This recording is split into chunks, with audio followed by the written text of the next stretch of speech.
El origen del pisco en el Perú. 4 testimonios de autores que desmienten a Pablo Lacoste y el mito de su origen chileno.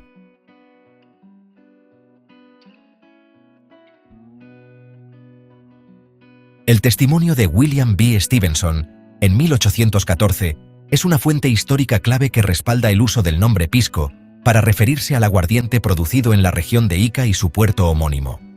Stevenson, en sus escritos, no solo destaca la calidad excepcional de este destilado, sino también detalla aspectos importantes de su producción y almacenamiento. Menciona los grandes volúmenes que se producían y los recipientes tradicionales de arcilla cocida, conocidos como botijas, en los que se almacenaba y transportaba el producto. Este relato, realizado por un testigo extranjero que visitó el puerto de Pisco en ese periodo, refuerza la idea de que el término pisco ya estaba establecido como denominación para este aguardiente mucho antes de los debates contemporáneos sobre su origen. Además, su mención sobre la calidad y popularidad del producto subraya su importancia histórica como una bebida distintiva de la región en el Perú. El principal producto de la zona de Pisco, incluidos los valles de Chincha y Cañete, son las viñas, de las que se obtienen anualmente unos 150.000 galones de aguardiente. El aguardiente se guarda en tinajas de barro, cada una de las cuales contiene unos 18 galones. Los recipientes se fabrican en la zona. Tienen forma de cono invertido y el interior está recubierto con una especie de nafta. El aguardiente, generalmente llamado pisco, por el nombre del lugar donde se elabora, tiene buen sabor y no está coloreado, como el brandy francés. El clérigo británico Hugh Salvin, quien estuvo en el Perú en los días cercanos a la batalla de Ayacucho, ofrece otro testimonio importante sobre el aguardiente de vino denominado pisco. En su diario de viaje, fechado el 24 de abril de 1825, registra su visita al puerto de Pisco y describe el aguardiente con detalles que reflejan su popularidad y reconocimiento en la región. Salvin no solo menciona explícitamente el nombre del producto, sino que su relato confirma que el término pisco ya estaba asociado al aguardiente producido en esta localidad, consolidando su identidad geográfica y cultural. Este registro de un observador extranjero, realizado poco después de la independencia del Perú, se suma a otras evidencias históricas que refuerzan el vínculo entre el puerto de Pisco y la bebida que lleva su nombre. La ciudad de Pisco, casi a 1 milla de la playa, está construida como todas las ciudades del Perú. Una gran plaza en el centro con calles que emergen de ella en ángulos rectos. Este distrito es conocido por la fabricación de un licor fuerte que lleva el nombre de la ciudad. Se le destila de la uva en el campo, hacia la sierra, a unas 5 o 6 leguas de distancia. La uva clásica se llama Italia y tiene un fuerte sabor a la uva Frontignac, de la cual se deriva. El comerciante alemán Heinrich Witt, en su diario de viaje, también documenta el uso del nombre pisco para el aguardiente de uva producido en la región de Ica. En su relato del jueves 31 de julio de 1828, Witt narra su paso por Chincha Baja y su llegada al puerto de Pisco tras recorrer 8 leguas. Witt describe a Pisco como una población que, aunque modesta en tamaño, era significativa por su producción de aguardiente. Su mención explícita del término pisco para referirse a este destilado es una prueba adicional de que el nombre ya estaba consolidado como denominación del aguardiente de uva de la región. Este testimonio, proveniente de un comerciante extranjero, también refuerza la idea de que el término no solo era conocido localmente, sino que también era reconocido por visitantes internacionales. Pisco es el puerto de Ica, del que se encuentra a 14 leguas de distancia, y desde aquí se exporta todo el brandy o aguardiente del país que se produce y destila en ese lugar. De ahí proviene el nombre de pisco, palabra con la que se conoce el brandy en todo el Perú. Como comerciante, Witt tenía un interés especial en los productos comerciables y en sus comentarios destaca la importancia económica del pisco en la región. Witt señala que la comercialización del brandy llamado pisco por los habitantes de Ica era significativa, abasteciendo a todos los departamentos del norte del Perú.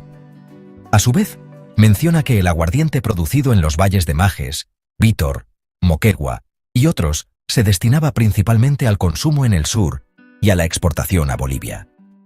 Este análisis no solo refleja la amplia distribución del pisco en el Perú, sino también la diferenciación regional en la producción y consumo de aguardientes. El testimonio de Witt es clave para entender la relevancia del pisco como un producto comercial emblemático del Perú en el siglo XIX, consolidando su identidad como un destilado propio de la región de Ica. La comercialización que la gente de Ica realiza del brandy llamado pisco es bastante considerable. Proveen de él a todos los departamentos del norte del Perú, mientras que el brandy o aguardiente producido en los valles de Majes, Vítor, Moquegua y otros es consumido en el sur y exportado a Bolivia. En 1834, los viajeros británicos William Smith y Frederick Lowe, durante su estadía en el Perú, ofrecen otro testimonio significativo sobre el pisco. En su obra Relato de un viaje desde Lima a Pará, a través de los Andes y bajando por el Amazonas, mencionan que regalaron una botellita de pisco Italia a sus amigos como muestra de agradecimiento por su hospitalidad. Este detalle no solo evidencia la presencia del pisco en la vida cotidiana y su valor como un producto de calidad, sino que también destaca la marca que identifica la botella, Pisco Italia, que ya era conocida y apreciada en la época. El gesto de regalar pisco refleja su importancia como un símbolo de cortesía y aprecio, consolidando su reputación como un destilado único de la región en el Perú. Se estableció nuestra amistad, nos sentamos en el suelo a tomar un buen desayuno que constaba de carne de tortuga, vaca marina, aves de corral y un pavo asado preparado por el padre. Durante la comida le regalamos una botellita de Pisco Italia, un licor hecho en Pisco, cerca de Lima, a partir de la uva, que, a pesar de muchas tentaciones por abrirlo, lo habíamos reservado para esta ocasión. Cuando terminó el desayuno, nos propusimos dirigirnos directamente a Sarayaku, pero como empezaba la lluvia, tuvimos que aplazar el viaje hasta el día siguiente. En su relato, William Smith y Frederick Lowe también mencionan detalles sobre el precio y el consumo del pisco durante su viaje por el Perú en 1834. Según narran, una botella de pisco tenía un costo de 4 reales, lo que refleja su accesibilidad y valor en el mercado de la época. Además, describen una ocasión especial en Huánuco, donde participaron en una fiesta organizada en honor al Dr. Valdizán. Durante esta celebración, el pisco estuvo presente como parte de las bebidas servidas, lo que evidencia su rol protagónico en los eventos sociales y su integración en las tradiciones festivas peruanas. Después de este encuentro, nos visitaron todos los jóvenes de la ciudad que dieron la bienvenida con cohetes y música al regreso de su delegado, el Dr. Valdizán. Permanecieron varias horas bailando y cantando y se retiraron de manera muy ordenada después de beber una botella o 2 de pisco.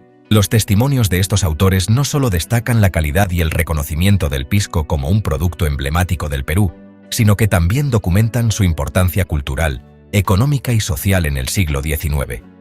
Cada uno, desde su perspectiva particular, contribuye a consolidar la historia del pisco como un destilado que trasciende fronteras y épocas, reafirmando su lugar en el patrimonio peruano.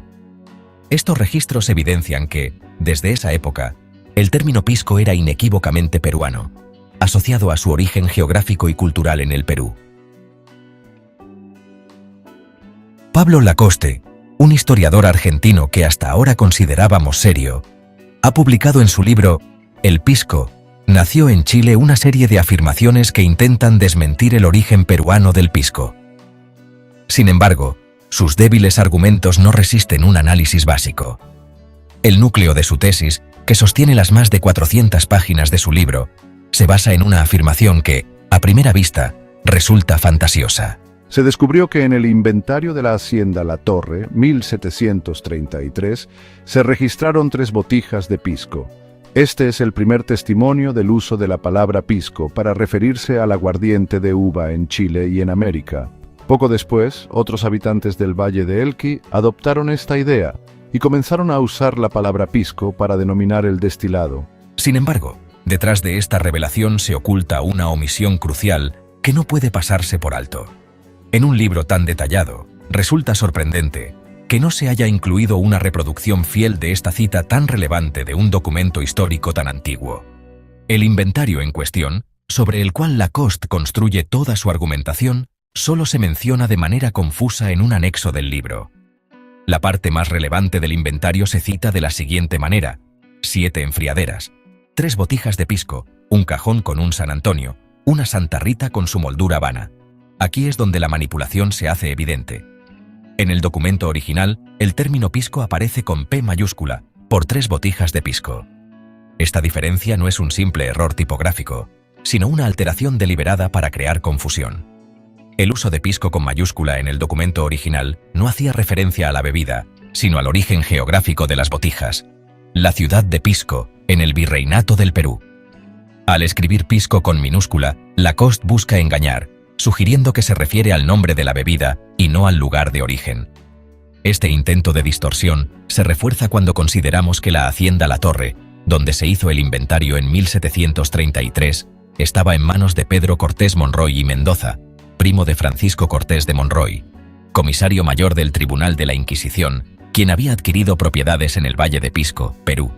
¿Es tan difícil imaginar que las botijas encontradas en la torre pudieran provenir de esos bienes adquiridos en Pisco? La respuesta es clara. El inventario no solo reflejaba los bienes de la hacienda, sino también una conexión directa con el puerto de Pisco en el Perú. Y el engaño no termina ahí. 6 líneas después de la mención de las botijas de pisco, el inventario continúa. Por 5 cañones de sacar aguardiente, y más abajo, 1 cocido, y 2 de sacar aguardiente. ¿Cómo es posible que, en un mismo documento, se mencione la bebida como pisco en una línea, y más abajo se mencionen implementos para producir aguardiente? Lacoste, ¿te vas a poner de acuerdo? ¿Se llamaba pisco o aguardiente? Este desconcierto no es casual. Las menciones a pisco y aguardiente en el inventario confirman lo que debería haber quedado claro desde el principio. La palabra pisco en el inventario no se refería a la bebida, sino al lugar de origen de las botijas. Este simple error demuestra que la investigación de Lacoste no está bien fundamentada. El autor intenta hacer pasar un inventario como un argumento histórico de peso, pero no puede ocultar la falta de pruebas sólidas que respalden su tesis. El pisco como nombre de un aguardiente originado en el puerto peruano de Pisco, como bien demuestran los testimonios de Stevenson, Salvin, Witt y otros viajeros de la época, está bien documentado desde el siglo XIX y mucho antes.